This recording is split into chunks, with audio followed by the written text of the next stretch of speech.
nganwa wakal chingnarai ngasai phone da leisna hairakibasing adu chumba oiravra haina wakal da chingnava asum hengalakhi nganwa pakhatna imung da leisna bu kautuna sum changlai mana changlakpada kanasu leiramde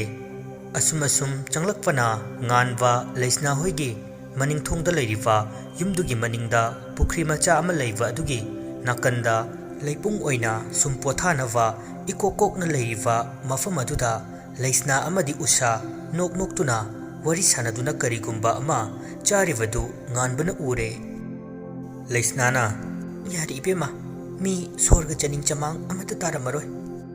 usha noklaga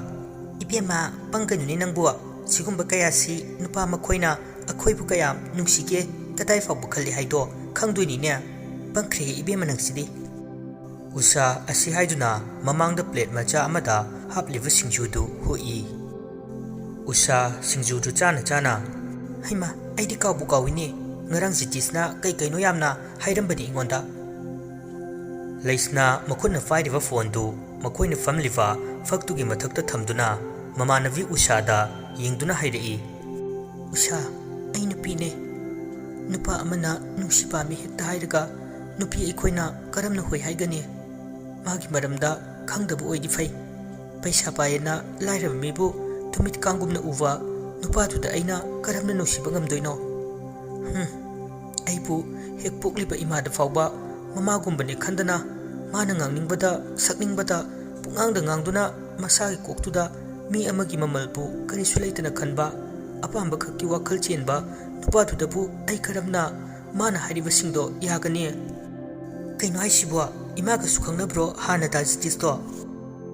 imana thabak chalibdo makhoigi yumdani kaino haise usha wahai asima pungfadri nakandagi nganvana nungairene ha yam nungaireva yam fajarene ha film gadi mongongdo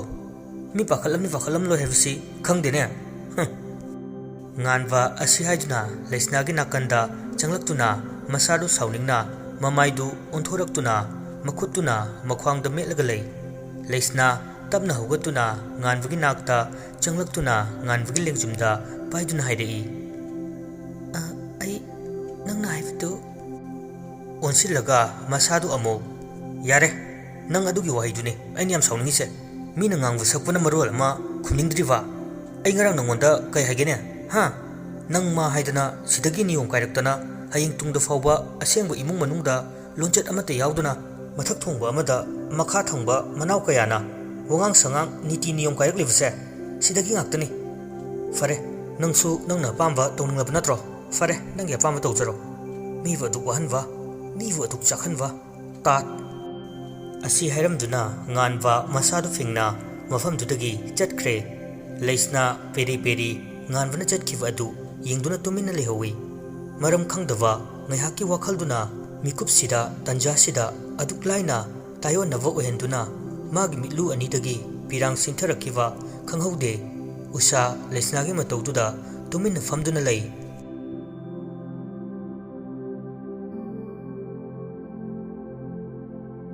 imungdani ibema kaiduraki nangbo mema machan hipliva adugi manakta famthaduna masadu paiduna hairakpani leisna tapna tung onthoraklaga ima ai chaka charoigi ngasidi mema nokfe tawraga haima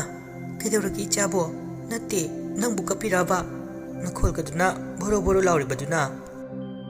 mema asi haiduna masagi masadu paiduna amuk makhatarei imana ichabu mahi tamhanba ngamloena ichana khaliro leisna karigino ichana kapibo ima leirini ichagidamak imagi hakchangda angangba ina sagona ringai matamda ichagi awatpa mata lehelloye se kapkano ima yengba ngamdiye ichana adumna tawraga mema asi haiduna sut tawduna kablai ima nacha aina imabu ꯀꯐꯅꯕ ꯑꯣꯏꯅ ꯊꯣꯛꯈ꯭ꯔꯕꯣ ꯅꯆꯥ ꯀꯩꯁꯨ ꯇꯧꯗꯦ ꯏꯃꯥ ꯂꯩꯁꯅꯥ ꯑꯁꯤ ꯍꯥꯏꯗꯨꯅ ꯃꯃꯥꯒꯤ ꯃꯊꯥꯗ ꯆꯦꯠꯅ ꯀꯣꯟꯗꯨꯅ ꯄꯦꯟꯅ ꯀꯞꯆꯔꯛꯏ ꯀꯣꯂꯝꯕꯗꯒꯤ ꯊꯥꯗꯣꯔꯛꯇꯨꯅ ꯁꯦ ꯌꯦꯡꯉꯣ ꯏꯃꯥꯅ ꯍꯤꯡꯂꯤꯉꯩꯗ ꯏꯆꯥꯒꯤ ꯑꯋꯥꯠꯄ ꯑꯃꯠꯇ ꯂꯩꯍꯜꯂꯣꯏꯌꯦ ꯃꯦꯝꯃ ꯀꯞꯅ ꯀꯞꯅ ꯅꯣꯛꯐꯦꯠ ꯇꯧꯗꯨꯅ ꯍꯥꯏꯔꯛꯄꯅꯤ ꯂꯩꯁꯅꯥ ꯀꯞꯂꯒ ꯏꯃꯥ ꯂꯥꯏꯔꯕ ꯑꯩꯈꯣꯏꯒꯤ ꯃꯄꯨꯁꯤꯕꯨ ꯀꯔꯤꯅꯣ ꯏꯃꯥ ꯍꯤꯔꯝ ꯑꯃꯗ ꯅꯠꯇꯅ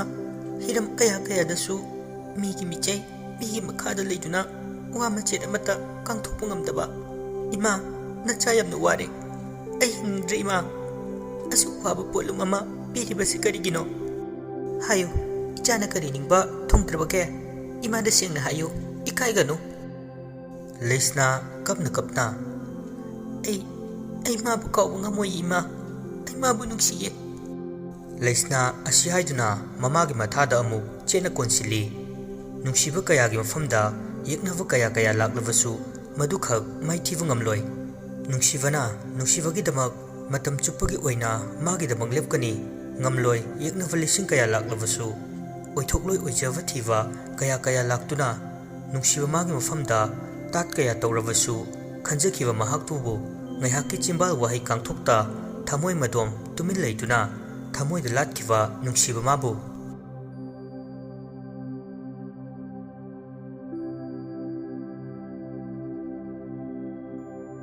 ꯊꯪꯅꯕ ꯅꯨꯃꯤꯠꯇꯨꯅꯤ ꯂꯩꯁꯅꯥ ꯃꯥꯒꯤ ꯀꯥꯒꯤ ꯐꯃꯨꯡꯗꯨꯗ ꯆꯦꯞꯅ ꯁꯥꯡꯅ ꯇꯤꯡꯊꯣꯛꯇꯨꯅ ꯀꯔꯤꯒꯨꯝꯕ ꯑꯃ ꯈꯟꯕꯒꯤ ꯃꯑꯣꯡꯗ ꯂꯩꯔꯤ ꯅꯣꯛꯁꯨ ꯅꯣꯛꯇꯦ ꯍꯔꯥꯎꯕꯒꯤ ꯃꯃꯤꯁꯨ ꯇꯥꯗꯦ ꯃꯍꯥꯛꯀꯤ ꯃꯑꯣꯡ ꯑꯗꯨ ꯑꯁꯨꯝꯅ ꯆꯦꯞꯅ ꯍꯤꯞꯂꯝꯕꯗꯒꯤ ꯐꯨꯛ ꯍꯧꯒꯠꯂꯒ ꯃꯣꯟꯒꯤ ꯃꯊꯛꯇ ꯂꯩꯔꯤꯕ ꯃꯥꯒꯤ ꯐꯣꯟꯗꯨ ꯐꯠ ꯂꯥꯝꯗꯨꯅ ꯂꯧꯔꯒ ꯅꯤꯡꯒꯥꯡ ꯐꯝꯗꯨꯅ ꯂꯩꯔꯝꯃꯤ ꯑꯗꯨꯒ ꯀꯅꯥꯗꯅꯣ ꯈꯪꯗꯦ ꯀꯣꯜ ꯊꯣꯛ ꯇꯧꯁꯤꯜꯂꯤ ꯃꯥꯅ ꯇꯧꯔꯤꯕ ꯀꯣꯜꯗꯨ ꯑꯔꯦꯝꯕ ꯇꯥꯔꯝꯃꯤ ꯑꯁꯨꯝꯅ ꯐꯣꯟꯗꯨ ꯉꯥꯏꯍꯥꯛ ꯌꯦꯡꯉꯤ ꯂꯩꯁꯅꯥ ꯁꯦꯀꯦꯟ ꯐꯥꯗꯦ ꯀꯣꯜꯗꯨ ꯐꯠ ꯑꯃꯨꯛ ꯇꯧꯁꯤꯜꯂꯤ ꯄꯥꯏꯔꯛꯇꯦ ꯍꯟꯗꯛꯃꯨꯛꯁꯨ ꯀꯣꯜ ꯑꯗꯨ ꯑꯃꯨꯛꯀꯁꯨ ꯐꯠ ꯇꯧꯁꯤꯜꯂꯤ ꯍꯟꯗꯛꯁꯨ ꯄꯥꯏꯔꯛꯇꯦ ꯂꯩꯁꯅꯥ ꯐꯣꯟꯗꯨ ꯈꯤꯇꯪ ꯂꯥꯞꯇꯛꯅ ꯄꯥꯏꯔꯒ ꯐꯣꯟꯗꯨꯗ ꯃꯃꯤꯠ ꯀꯨꯞꯇꯅ ꯌꯦꯡꯂꯒ ꯂꯩ ꯑꯩꯁꯤꯕꯨ ꯀꯌꯥꯝ ꯂꯥꯟꯈ꯭ꯔꯕꯖꯥꯠꯅꯣ ꯅꯪꯅ ꯑꯗꯨꯛ ꯁꯥꯎꯔꯤꯕ ꯅꯪꯅ ꯑꯗꯨꯛ ꯋꯥꯔꯧꯔꯤꯕ ꯑꯩꯗꯤ ꯅꯪꯕꯨ ꯀꯌꯥꯒꯤ ꯃꯇꯤꯛ ꯅꯨꯡꯁꯤꯈꯤꯕ ꯀꯌꯥꯒꯤ ꯃꯇꯤꯛ ꯈꯟꯈꯤꯕ ꯂꯩꯁꯅꯥ ꯑꯁꯤ ꯍꯥꯏꯗꯨꯅ ꯃꯃꯤꯠꯇꯒꯤ ꯃꯄꯤ ꯏꯔꯥ ꯁꯤꯟꯊꯗꯨꯅ ꯄꯦꯟꯅ ꯀꯞꯆꯔꯛꯏ ꯎꯏꯁꯤꯜꯂꯝꯕ ꯃꯃꯤꯠ ꯑꯅꯤꯗꯨ ꯇꯞꯅ ꯄꯥꯡꯊꯣꯔꯛꯇꯨꯅ ꯃꯊꯥꯗ ꯆꯦꯠꯅ ꯀꯣꯟꯁꯤꯜꯂꯝꯕ ꯐꯣꯟꯗꯨ ꯇꯞꯅ ꯂꯧꯊꯣꯛꯇꯨꯅ ꯗꯗꯥ ꯑꯩ ꯗꯗꯥꯅ ꯍꯥꯏꯅꯤꯡꯂꯤꯕ ꯗꯗꯥꯒꯤ ꯋꯥꯈꯜꯗ ꯈꯜꯂꯤꯕ ꯄꯨꯝꯅꯃꯛ ꯑꯩꯁꯨ ꯈꯪꯉꯤ ꯑꯗꯨꯕꯨ ꯉꯁꯤꯒꯤ ꯇꯥꯏꯕꯪꯄꯥꯟꯁꯤꯗ ꯂꯥꯏꯔꯕ ꯏꯅꯥꯈꯨꯟꯕ ꯑꯅꯤꯒꯤ ꯃꯔꯛꯇ ꯂꯩꯔꯤꯕ ꯁꯛꯎꯗꯕ ꯁꯝꯕꯜꯁꯤꯅ ꯑꯩꯒꯤ ꯄꯨꯛꯅꯤꯡ ꯋꯥꯈꯜꯕꯨ ꯍꯦꯛ ꯇꯠꯇꯅ ꯋꯥꯍꯜꯂꯦ ꯑꯩꯁꯨ ꯗꯗꯥꯕꯨ ꯅꯨꯡꯁꯤꯌꯦ ꯗꯗꯥꯒꯤ ꯅꯨꯡꯁꯤꯕꯅ ꯈꯨꯗꯨꯝ ꯆꯟꯈ꯭ꯔꯕ ꯏꯐꯝꯗ ꯑꯩ ꯅꯠꯇꯕ ꯋꯥꯈꯜ ꯅꯠꯇꯕ ꯊꯕꯛ ꯇꯧꯒꯦꯅ ꯈꯟꯈꯤꯕ ꯂꯩꯇꯤꯌꯦ ꯗꯗꯥꯅ ꯑꯩꯕꯨ ꯀꯌꯥꯒꯤ ꯃꯇꯤꯛ ꯅꯨꯡꯁꯤ ꯑꯩꯕꯨ ꯀꯗꯥꯏ ꯐꯥꯎꯕ ꯑꯩꯒꯤꯗꯃꯛ ꯂꯦꯞꯂꯤ ꯍꯥꯏꯕ ꯑꯩ ꯄꯨꯝꯅꯃꯛ ꯈꯪꯉꯦ ꯅꯨꯡꯁꯤꯕꯕꯨ ꯑꯩꯅ ꯃꯄꯥꯜ ꯊꯣꯡꯗ ꯎꯠꯊꯣꯛꯂꯨꯔꯒ ꯗꯗꯥꯅ ꯑꯩꯕꯨ ꯃꯤꯔꯥꯏꯕꯤꯔꯛꯀꯗ꯭ꯔꯥ ꯑꯩꯕꯨ ꯅꯨꯡꯁꯤꯕꯤꯔꯛꯑꯣꯏꯗ꯭ꯔꯥ ꯍꯥꯏꯅ ꯈꯟꯕꯗꯒꯤ ꯑꯩꯅ ꯗꯗꯥꯒꯤ ꯃꯐꯝꯗ ꯑꯁꯦꯡꯕ ꯑꯃꯠꯇ ꯎꯠꯊꯣꯛꯇ ꯂꯩꯈꯤꯕꯅꯦ ꯑꯩꯅ ꯗꯗꯥꯕꯨ ꯊꯑꯣꯏꯅ ꯁꯥꯟꯅꯈꯤꯕ ꯅꯠꯇꯦ ꯏꯃꯥꯟꯅꯕꯤꯅ ꯇꯧꯍꯟꯈꯤꯕꯅꯦ ꯃꯁꯤꯒꯤꯗꯃꯛ ꯑꯩ ꯂꯥꯜꯂꯦ ꯑꯩꯕꯨ ꯉꯥꯛꯄꯤꯕ ꯉꯝꯃꯔꯣꯏꯗ꯭ꯔꯥ ꯑꯁꯨꯝꯅ ꯂꯩꯁꯅꯥ ꯍꯤꯛ ꯂꯥꯎꯅ ꯀꯞꯇꯨꯅ ꯁꯤꯟꯊꯔꯛꯂꯤꯕ ꯃꯄꯤ ꯑꯗꯨꯕꯨ ꯄꯦꯟꯅ ꯃꯅꯤꯡꯇꯝꯅ ꯁꯤꯟꯊꯍꯜꯂꯝꯃꯤ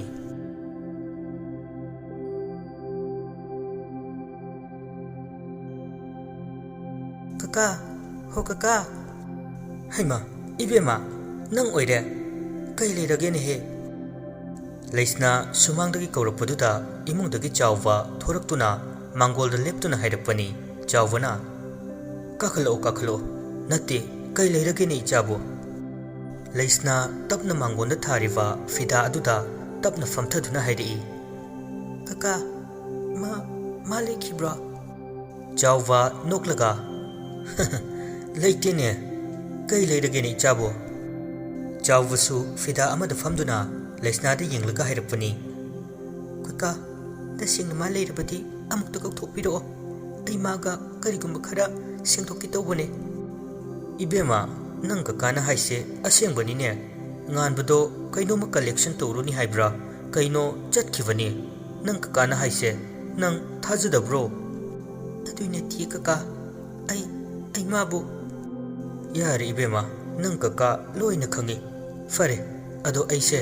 thabuk amasum chatlugadava aduna leisna kaplaga famlambadagi phok hagutuna yari kaka ai chichakrage leisna asi haiduna mapidu makut namana taithok tuna chenkirami somdana nganwa thongdugi marumduda leisna amadi magi uncle chawbuga wari sanaribasing adu taduna leiribani nganwa masu kari maramgino khangda sintharakliba mapidu tapna taithokchei chawwa tapna leisna na chatkhribadugi maikai yenglaga ibema leisna aishu khangini ichana khalibado nang kakana karimata tawbu ngamkidre nang aibu warauganuko chawwa asumna ningamdana sonduna yengduna lehuri ningsinglai nganbana haikibasing adu uncle leisnana famsida karigumba laavadi uncle na fanaba khumbiyo chawwa ngakna yenglaga kaidoragene noibo natte saunairaba nganwa nungaitana natte ai khara mabu warawe uncle aina mabu kayagi matik nungsi kayagi matik khaliba adugu manadi karisu leitana mama leitava amagum aibu uramba uncle na thokpa mama famsida lakladi phanava sinbiyu mafamsidagi thuna chadanpiko natte ne nganwa noise gyan tarava jagat sida afafata karino masak munna ningthina khanglava mi ngaktani ngayhak ki wakhal khanduna ngayhak tugi wakhalda chatki khanganu madu yavana tene phare uncle na adu yadravanina aisiyum sida leiroi hey kaino ne masi ngangsibo leina si sum henjile haiwania nungsivada ngawe kaido chumba jatni ngawdu ngawrumgani loireva sida lakpudagi angangsi amatta yadreva research ki mahutta lab research on khreva yaroi ngangnava amatta yaroiva moigi sigi tangkak sidi maramdi aisu nahawayam tawrakrabani somdana leisna du kap tuna chelakli maikho khon khara kanlap tawna nupa amagi khonjel da hairakbani leisna chelamwadu chapleptuna masa tunglomda tapna onthorai kaikino nangna mafamsida aibu senhariba leisna makhutna mana mapidu taithok tuna lumangda tarakliva masamdu mamanglomda fat makhutuna haigatlaga makha taduna amuk hairei kaino nangna pamisi ha jitis nokna karimnabagi maongda ai kaidorage nawanda nang chatkadava lambiduda adum chaluna leisna jitis to onsilamba masadu tunglomda fat leithoktuna khongthang amani hek thangbuga jitisna leisnagi khudangda tap faiduna karimna maongda makha taduna hairei o nungbu nungsine ta ursibu aibo asuk naukhravi leirang sibu manghanduise onthokna pamukhreda jitis asi haiduna masadu nakanda haifet onthoklaga jit amadi rakesh bu kaurai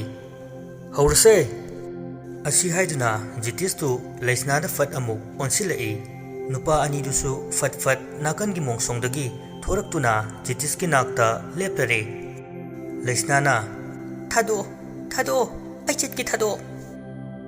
jitis karemna na leisna gi khudang du adumak pairaga leisna gi nakta changsilai asuki mati nakna changsilakli nakong mayada machindu tapna thangjinduna phajana irenjana hairaga yabududa farena ha hawjikte kaisarage haibudi yadrabudi namfudu lobu taredna leisnana thui sikhangbra aduk chapkhataba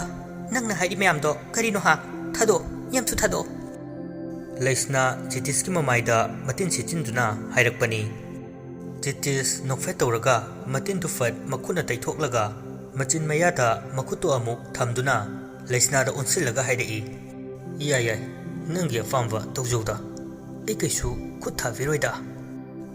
asi hajuna jitisna leisna gi khudang du hana fairiva chang adudagi ꯀ꯭ꯔꯛ ꯀ꯭ꯔꯛ ꯂꯥꯛꯁꯤꯟꯅ ꯄꯥꯏꯗꯨꯅ ꯆꯤꯡꯈꯤ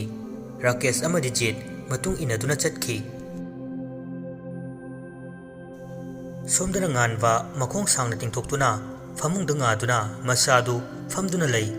ꯀꯔꯤꯒꯨꯝꯕ ꯑꯃ ꯈꯟꯕꯒꯤ ꯃꯑꯣꯡꯗꯅꯤ ꯃꯥꯅ ꯐꯝꯂꯤꯕ ꯑꯗꯨ ꯑꯁꯨꯝꯅ ꯐꯝꯗꯨꯅ ꯋꯥꯈꯜ ꯇꯧꯗꯨꯅ ꯂꯩꯔꯤꯉꯩ ꯐꯝꯂꯝꯕꯗꯒꯤ ꯐꯨꯛ ꯍꯧꯒꯠꯂꯛꯇꯨꯅ ꯀꯥꯗꯨꯗꯒꯤ ꯒ꯭ꯔꯣꯡ ꯒ꯭ꯔꯣꯡ ꯊꯣꯔꯛꯏ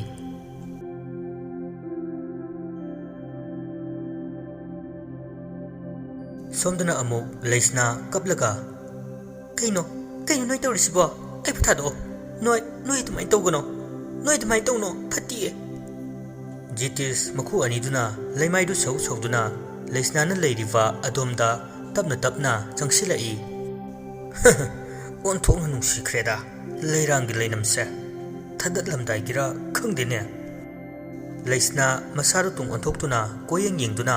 ꯃꯈꯨꯠꯅ ꯇꯞꯅ ꯆꯩ ꯃꯆꯤꯟ ꯇꯨꯝꯕ ꯑꯃ ꯂꯧꯗꯨꯅ ꯖꯤꯇꯤꯁꯇ ꯌꯦꯡꯂꯒ ꯍꯥꯏꯔꯛꯏ ꯀꯔꯤꯒꯨꯝꯕ ꯅꯣꯏꯅ ꯑꯩꯒꯤ ꯍꯛꯆꯥꯡ ꯍꯦꯛ ꯁꯣꯛꯄꯗ ꯑꯩ ꯁꯤꯖꯒꯅꯤ ꯑꯩ ꯏꯊꯟꯇ ꯁꯤꯖꯒꯅꯤ ꯑꯩꯅ ꯍꯥꯏꯁꯤꯅꯤ ꯍꯟꯗꯣꯛꯑ ꯆꯠꯂꯣ ꯖꯤꯇꯤꯁ ꯂꯩꯃꯥꯏꯗ ꯃꯈꯨꯠꯅ ꯁꯤꯠꯇꯨꯅ ꯆꯠꯂꯝꯕꯗꯒꯤ ꯆꯞ ꯂꯦꯞꯇꯨꯅ ꯐꯨꯛ ꯍꯧꯒꯠꯂꯛꯂꯒ ꯀꯩꯅꯣꯅꯦ ꯉꯁꯤꯁꯤꯕꯨ ꯇꯥꯏꯕꯪꯄꯥꯟꯁꯤ ꯈꯔ ꯑꯍꯣꯡꯕ ꯂꯩꯕꯒꯤ ꯃꯑꯣꯡꯗ ꯎꯏꯗ ꯃꯁꯤꯕꯨ ꯃꯍꯧꯁꯥꯅ ꯊꯣꯛꯍꯟꯕ ꯃꯍꯧꯁꯥꯒꯤ ꯈꯨꯠꯁꯦꯝꯅꯅꯦ ꯔꯥꯀꯦꯁ ꯅꯣꯛꯂꯒ ꯏꯌꯥꯝꯕ ꯀꯩ ꯀꯥꯟꯗꯕꯗ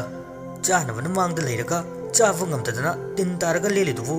ꯃꯇꯝ ꯃꯥꯡꯍꯜꯂꯣꯏꯗꯕꯅꯤ ꯏꯌꯥꯝꯕ ꯁꯠ ꯍꯦꯛꯇ ꯄꯥꯡꯊꯣꯛꯄꯤꯌꯨ ꯀꯔꯤ ꯍꯥꯏꯅꯤꯡꯒꯦ ꯖꯤꯠ ꯑꯩꯒꯤ ꯋꯥꯁꯤꯕꯣ ꯖꯤꯠꯁꯨ ꯀꯔꯦꯝꯅꯅ ꯍꯣꯏꯅꯦ ꯀꯔꯥꯏꯗꯒꯤ ꯌꯥꯔꯣꯏꯗ ꯁꯤꯗꯤ ꯏꯌꯥꯝꯕ ꯑꯩꯗ ꯑꯣꯏꯅ ꯃꯍꯨꯠ ꯁꯤꯟꯕꯤꯔꯣꯔꯣ ꯖꯤꯇꯤꯁ ꯅꯣꯛꯂꯒ ꯃꯃꯥꯏꯗꯨ ꯐꯠ ꯅꯨꯄꯥ ꯑꯅꯤꯗꯨꯗ ꯑꯣꯟꯁꯤꯜꯂꯝꯕꯗꯒꯤ ꯂꯩꯁꯅꯥꯔꯣꯝꯗ ꯐꯠ ꯑꯃꯨꯛ ꯑꯣꯟꯁꯤꯜꯂꯛꯇꯨꯅ ꯍꯥꯏꯔꯛꯏ ꯀꯃꯥꯏꯅ ꯇꯧꯅꯤ ꯂꯩꯔꯥꯡ ꯅꯪꯕꯨ ꯈꯨꯗꯛꯁꯤꯗ ꯃꯐꯝꯁꯤꯗ ꯃꯥꯡꯕ ꯇꯥꯔꯤꯕ꯭ꯔꯅꯦ ꯑꯣꯟꯊꯣꯛꯅ ꯅꯨꯡꯉꯥꯏꯕꯤꯗꯦꯗ ꯑꯁꯤ ꯍꯥꯏꯗꯨꯅ ꯖꯤꯇꯤꯁ ꯅꯣꯛꯅ ꯂꯩꯁꯅꯥꯒꯤ ꯅꯥꯛꯇ ꯑꯃꯨꯛ ꯆꯪꯁꯤꯜꯂꯛꯏ ꯂꯩꯁꯅꯥ ꯃꯈꯨꯠꯅ ꯄꯥꯏꯔꯤꯕ ꯃꯆꯤꯟ ꯇꯨꯝꯕ ꯆꯩꯗꯨꯅ ꯇꯁꯦꯡꯅ ꯊꯤꯟꯒꯦ ꯍꯥꯏꯗꯨꯅ ꯃꯁꯥꯗ ꯊꯝꯃꯤ ꯑꯩꯅ ꯍꯥꯏꯁꯤꯅꯤ ꯀꯔꯤꯒꯨꯝꯕ ꯂꯦꯞꯂꯤꯕ ꯈꯣꯡꯐꯝꯗꯨꯅ ꯍꯦꯛ ꯂꯥꯟꯁꯤꯜꯂꯛꯂꯕ ꯑꯩ ꯏꯁꯥꯅ ꯏꯁꯥ ꯃꯥꯡꯍꯟꯖꯒꯅꯤ ꯑꯩ ꯀꯅꯥꯕꯨꯁꯨ ꯀꯤꯗꯦ ꯁꯤꯕꯒꯤ ꯑꯀꯤꯕꯁꯨ ꯂꯩꯇꯦ ꯑꯩꯉꯣꯟꯗ ꯖꯤꯇꯤꯁ ꯃꯁꯥꯗꯨ ꯅꯣꯛꯇꯨꯅ ꯂꯩꯁꯅꯥꯅ ꯍꯥꯏꯔꯤꯕꯗꯨ ꯑꯃꯠꯇ ꯇꯥꯗꯕ ꯃꯈꯩ ꯈꯣꯡꯊꯥꯡꯗꯨ ꯊꯥꯡꯒꯦ ꯍꯥꯏꯅ ꯊꯥꯡꯒꯠꯄ ꯍꯧꯔꯛꯏ ꯂꯩꯁꯅꯥꯗꯨ ꯃꯃꯤꯠꯇꯨ ꯆꯦꯖꯦꯠ ꯑꯣꯏꯁꯤꯜꯂꯒ ꯃꯈꯨꯠꯅ ꯄꯥꯏꯔꯤꯕ ꯃꯆꯤꯟ ꯇꯨꯝꯕ ꯆꯩꯗꯨꯅ ꯃꯁꯥꯗ ꯊꯤꯟꯖꯟꯅꯕ ꯍꯣꯠꯅꯔꯛꯏ ꯍꯩ ꯀꯩꯅꯣ ꯇꯧꯔꯤꯗꯣ ꯖꯤꯇꯤꯁ ꯑꯃꯗꯤ ꯂꯩꯁꯅꯥ ꯍꯥꯏꯔꯛꯂꯤꯕ ꯈꯣꯟꯖꯦꯜꯗꯨꯗ ꯄꯨꯟꯅ ꯃꯤꯠꯌꯦꯡꯐꯝ ꯊꯝꯂꯛꯏ ꯂꯩꯁꯅꯥ ꯀꯞꯅ ꯉꯥꯟꯕꯒꯤ ꯅꯥꯛꯇ ꯆꯦꯟꯁꯤꯜꯂꯛꯏ ꯑꯗꯨꯒ ꯉꯥꯟꯕꯒꯤ ꯇꯨꯡꯗ ꯐꯠ ꯆꯦꯟꯁꯤꯟꯗꯨꯅ ꯇꯨꯡꯂꯣꯝꯗ ꯂꯦꯞꯈꯤ ꯉꯥꯟꯕ ꯇꯞꯅ ꯅꯣꯛꯐꯦꯠ ꯇꯧꯔꯒ ꯍꯩ ꯍꯧꯖꯤꯛꯇꯤ ꯑꯩ ꯂꯥꯛꯑꯕꯅꯤꯅꯦ ꯀꯩꯁꯨ ꯇꯧꯕ ꯉꯝꯃꯣꯏꯅꯦ ꯁꯛꯇꯥꯁꯤꯡꯁꯤꯒ ꯑꯁꯤ ꯍꯥꯏꯗꯨꯅ ꯉꯥꯟꯕ ꯅꯣꯛꯂꯝꯕ ꯃꯥꯏꯊꯣꯡꯗꯨ ꯐꯠ ꯍꯟꯖꯤꯟꯈꯤꯗꯨꯅ ꯅꯨꯄꯥ ꯑꯍꯨꯝꯅ ꯂꯩꯔꯤꯕ ꯃꯥꯏꯀꯩ ꯑꯗꯣꯝꯗ ꯌꯦꯡꯂꯛꯏ ꯉꯥꯟꯕꯅ ꯃꯤ ꯃꯆꯥꯒꯤ ꯋꯥꯈꯜ ꯂꯋꯥꯏ ꯃꯆꯥ ꯔꯥꯀꯦꯁ ꯅꯣꯛꯂꯒ ꯍꯩꯃꯥ ꯁꯤꯗꯤ ꯏꯝꯐꯥꯜ ꯃꯆꯥꯅꯤꯗꯅ ꯍꯩ ꯃꯤ ꯑꯆꯧꯕ ꯔꯥꯀꯦꯁ ꯃꯈꯨꯠꯇꯨꯅ ꯉꯥꯟꯕꯗ ꯊꯤꯜꯂꯒ ꯍꯩ ꯅꯪꯁꯨ ꯅꯁꯥꯅ ꯅꯪꯅ ꯆꯠꯀꯗꯕ ꯀꯩꯔꯥꯛꯇꯨ ꯊꯥꯡꯒꯠꯆꯔꯦꯅꯦ ꯍꯥ ꯖꯤꯇꯤꯁꯅ ꯍꯥꯏ ꯁꯤꯗꯤ ꯑꯩꯉꯣꯟꯗ ꯍꯥꯟꯅ ꯁꯤꯡꯅꯈꯤꯕ ꯊꯧꯅꯥ ꯐꯕ ꯅꯍꯥ ꯃꯆꯥꯗꯨꯅꯤꯅꯦ ꯑꯣ ꯑꯩ ꯍꯧꯖꯤꯛꯇ ꯒ꯭ꯌꯥꯟ ꯂꯥꯛꯑꯦ ꯖꯤꯠꯅ ꯅꯣꯡꯃ ꯍꯥꯏꯈꯤꯕꯗꯨ ꯃꯣꯏꯒꯤ ꯏꯝꯐꯥꯜꯗꯒꯤ ꯂꯥꯛꯑꯦ ꯍꯥꯏꯕ ꯅꯨꯄꯥꯗꯨ ꯅꯪ ꯑꯣꯏꯔꯦꯅꯦ ꯍꯩ ꯀꯥꯟꯅꯔꯣꯏꯅꯦ ꯅꯪꯅ ꯑꯩꯉꯣꯟꯗ ꯁꯤꯡꯅꯔꯤꯕꯗꯣ ꯈꯨꯔꯧꯁꯤ ꯑꯣꯟꯊꯣꯛꯅ ꯊꯥꯡꯉꯦꯗꯀꯣ ꯅꯍꯥ ꯃꯆꯥ ꯅꯪꯁꯦ ꯑꯩꯒꯤ ꯊꯕꯛꯇ ꯈꯨꯔꯧ ꯊꯥꯡꯕꯇ ꯅꯠꯇꯅ ꯑꯩꯗꯁꯨ ꯑꯩꯒꯤ ꯑꯅꯤꯡꯕ ꯑꯄꯥꯝꯕꯗ ꯅꯪꯅ ꯈꯨꯔꯧ ꯊꯥꯡꯂꯕ ꯍꯩ ꯈꯣꯡꯐꯝꯗ ꯈꯨꯗꯛꯁꯤꯗ ꯍꯟꯗꯣꯛ ꯅꯠꯇ꯭ꯔꯕꯗꯤ ꯌꯥꯝ ꯊꯨꯅ ꯇꯥꯏꯕꯪꯄꯥꯟꯒꯤ ꯐꯖꯕ ꯀꯌꯥꯁꯦ ꯊꯥꯗꯣꯛꯇꯨꯅ ꯅꯤꯡꯊꯤꯖꯕ ꯃꯄꯨꯒꯤ ꯂꯩꯀꯣꯜꯗ ꯇꯤꯟꯕ ꯁꯣꯏꯗ꯭ꯔꯦ ꯉꯥꯟꯕ ꯅꯣꯛꯂꯒ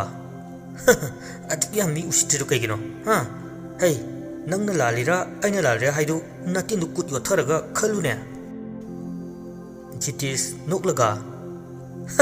ꯍꯩ ꯀꯥꯏꯅ ꯑꯩꯗꯤ ꯀꯃꯥꯏꯅ ꯇꯧꯅꯤ ꯑꯣꯟꯊꯣꯛꯅ ꯌꯦꯡꯕꯗꯕꯨ ꯅꯨꯡꯉꯥꯏꯔꯤꯅꯦ ꯖꯤꯇꯤꯁ ꯃꯃꯤꯠꯇꯨ ꯈꯥꯅ ꯉꯥꯟꯕꯗ ꯌꯦꯡꯂꯒ ꯅꯪ ꯅꯁꯥꯅ ꯅꯃꯪ ꯊꯤꯕ ꯄꯥꯝꯒꯅꯨ ꯑꯔꯦꯝꯕꯗ ꯇꯥꯒꯅꯤ ꯍꯥꯏꯕ ꯐꯨꯗꯤꯠꯇ ꯃꯥꯡꯖꯣꯡ ꯆꯣꯡꯕ ꯑꯣꯏꯅ ꯊꯣꯛꯀꯅꯤ ꯌꯥꯝ ꯊꯨꯅ ꯅꯨꯄꯤꯗꯣ ꯊꯅꯝꯂꯒ ꯌꯥꯝ ꯊꯨꯅ ꯆꯠꯈꯣ ꯅꯠꯇ꯭ꯔꯗꯤ ꯅꯪꯁꯨ ꯃꯐꯝꯁꯤꯗ ꯁꯣꯏꯔꯣꯏꯍꯦ ꯉꯥꯟꯕꯅ ꯅꯋꯥ ꯂꯧꯗꯦ ꯅꯣꯏ ꯇꯧꯔꯣ ꯄꯥꯡꯗꯕ ꯃꯤ ꯃꯆꯥ wakan thienwa hei simasu tasilo ma aigi ahanwa aigi aseng munung sibani nakhoi kanamtana magi masa sokpad lairadna mami fawwa oi fangoi si khangjilu gadasa khanghaudi chitis nganbugi wahidu tavda tunglomdagi magi nongmaidu satoktuna nganwada em tawrai